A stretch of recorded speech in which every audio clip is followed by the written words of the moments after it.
Welcome back, everyone, to our study. Let's start with a word of prayer. Dear Heavenly Father, thank you for this time that we can study your word together. And as we're getting into the heart of Revelation, just give us ears to hear and eyes to see what you have to teach us. And Lord, help us to recognize you and your beautiful character and your might and your power and your grace and your mercy, and help us to be willing to follow you wherever you lead. So I ask that you'll be with each person studying your word, as we study together. And we thank you and praise you in Jesus' name. Amen. Okay, today we're going to have a little bit different format because my iPad is really not working very well. And so until I get another one, I'm going to have to do a little bit different format, but that's okay. We can do that. So I'm going to share my screen. And at this point, I am going to share this little picture here. We're going to talk about the sneaky beast. And we're starting in Revelation chapter 13. In chapter 13, verse 1 and 2, there is a description of this beast that enters the scene. So let's just read that together. And I stood upon the sand of the sea and saw a beast rise up out of the sea, having 7 heads and 10 horns, and upon his horns 10 crowns, and upon his heads the name of blasphemy. And the beast which I saw was like unto a leopard, and his feet were as the feet of a bear, and his mouth as the mouth of a lion. And the dragon gave him his power and his seat and great authority. Revelation 13, 1 to 2. So first of all, let's see, what are the animals that are mentioned here? It says this beast was like a leopard. What do you think of when you think of a leopard? I used to live in Africa when I was young. My parents were missionaries, and we would go to the game parks, and we very rarely saw leopards because they are very stealthy, sneaky animals. They are predators. They're very quiet, and you don't often see them because they are camouflaged and they can be hiding in the trees or in the bush. So that is, and they're very quick. They're one of the fastest animals. Anyways, it's interesting. This beast is described like a leopard, and his feet were as the feet of a bear, and his mouth as the mouth of a lion. And where did we hear about a lion earlier in Revelation?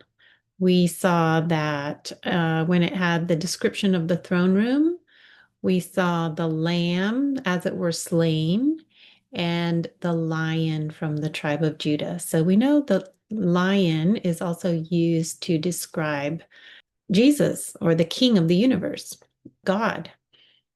And who gave this beast its power? The dragon gave him his power, his seat, and great authority. And we know the dragon is Satan. So at first glance, this beast comes up out of the sea. It appears to be a scary looking monster. It has 7 heads and 10 horns, and upon his horns 10 crowns, indicating kingly power. Who could miss him when he appeared?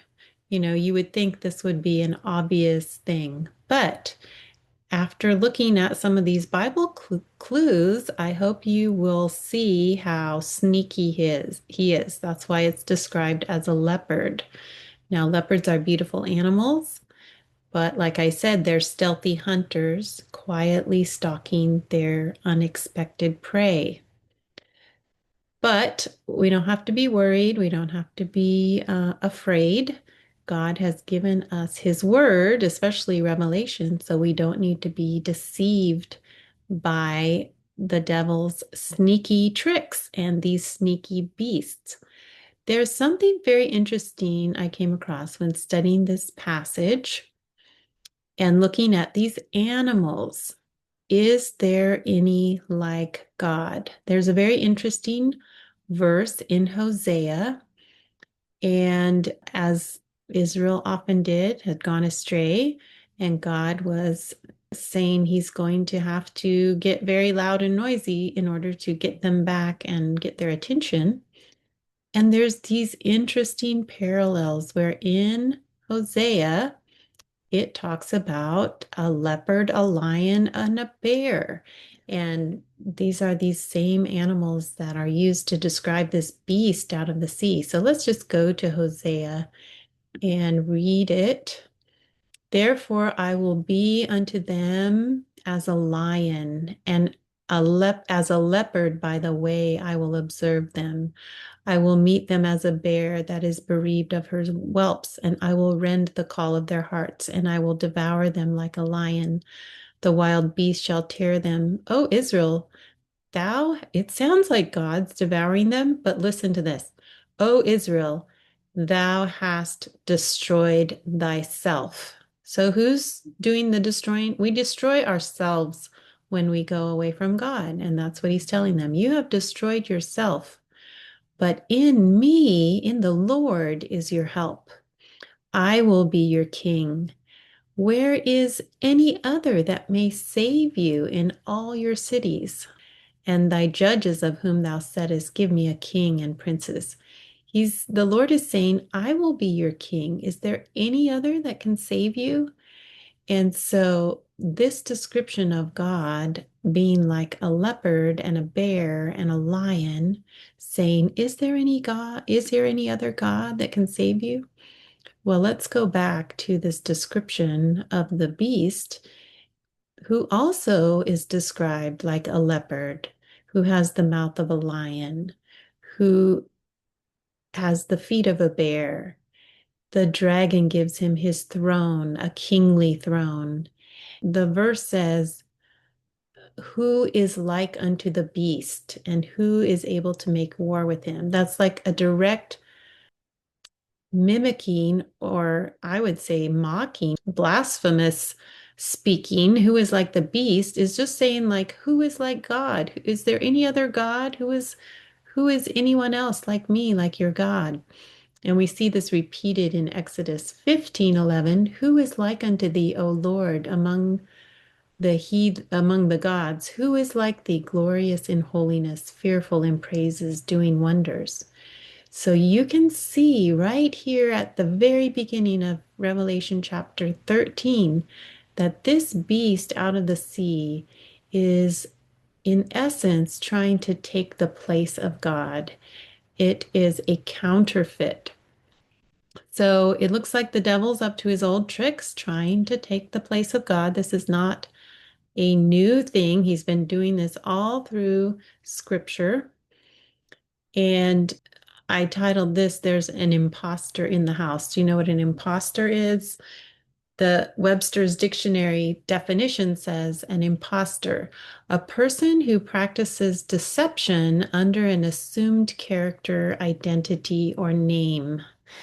And this reminds me of Satan, who originally was named Lucifer and was a beautiful angel in heaven. But he let pride into his heart. He decided he wanted to be like God, not just reflect the character of God, but actually take the place of God. He wanted to look like God. He wants to be worshiped like God, except he's not God. He never will be. He is a liar and an imposter. So when he gives the beast his seat and his throne and his authority, he is passing on those characteristics to that beast. And let's read again. We've read this before, but in Isaiah 14:12-14, it talks about the fall of Lucifer. How art thou fallen from heaven, O Lucifer, son of the morning? How art thou cut down to the ground, which did weaken the nations? For you said in your heart, I will ascend into heaven. I will exalt my throne above the stars of God. I will sit also upon the mount of the congregation in the sides of the north. I will ascend above the heights of the clouds. I will be like the Most High. That is very blasphemous language. And that is what he is passing on to this beast that is coming up out of the sea. So What can we learn so far? We can learn that this beast from the sea, it tries to look good and even holy. It's a masquerade. It's this false impression. It's trying to counterfeit God and this place of be in place of God. So it doesn't look scary and evil at first, at least at first. It uses deception to trick people into believing it is like God, it is Christ-like. And people even worship it, worship the beast as if it is God or like God.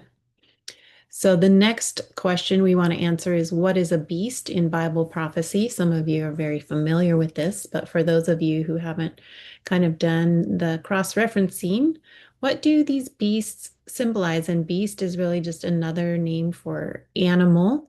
Uh, and luckily the Bible makes this very easy to figure out what this symbol means. We need to go back to the book of Daniel where it talks about beasts. The prophet Daniel saw some beasts in a vision as well, and some of them were very similar to these beasts in Revelation 13. And the angel told Daniel what the beast symbolized. So we can go and learn from those passages. In Daniel 7:17, it says, These great beasts which are four kings which shall arise out of the earth. And then in Daniel 7:23, it says, The fourth beast shall be the fourth kingdom upon the earth, which shall be diverse from all kingdoms, and shall devour the whole earth, and shall tread it down and break it to pieces. So beasts in Bible prophecy represent kings or kingdoms. We might call them political powers these days. Some of them are actually talk about kings with kingly crowns and powers, but later we'll see beasts that have horns but no crowns. So they can also be other types of political powers. And in addition, this first beast out of the sea has the name of blasphemy on his heads. And we saw how it speaks, saying, Who is like the beast? Just like God says, Who is like God? And blasphemy is making yourself like God or putting yourself in the place of God. We see that in John 10:33 the Jews were accusing Jesus of speaking blasphemy, and this is what they said. The Jews answered him, saying, For a good work we stone thee not, but for blasphemy, because that thou, being a man, makest thyself God. So they were accusing Jesus of making himself God. Now, Jesus was God, so he was not blaspheming, but that gives us a working definition of blasphemy. And we see this beast open his mouth against God to blaspheme his name and his tabernacle and them that dwell in heaven. So this fits what we've discovered so far. So this beast is both a political power and a religious power because it puts itself in the place of God. So this, just remember, this beast that comes out of the sea, it's a religious and political power. And going through Revelation, it's like a treasure hunt. It's putting the pieces together, it's finding the clues. The Bible does interpret itself, so we just can find those clues in other places of the Bible. And we're going to learn more about this beast out of the sea and its sneaky tricks so that we will not be deceived. And Jesus has given us these warnings, and he does this because he's such a loving God and he does not want us to be deceived. So, this was a very quick introduction to the beast out of the sea. We've learned that beasts are kings or kingdoms, and that this beast is trying to imitate God, and that it is a political and religious power. And next time we will get into more details so that we can really nail down the identification of this beast. Okay, that is all for this lesson, and I'll try and have the next one out very soon.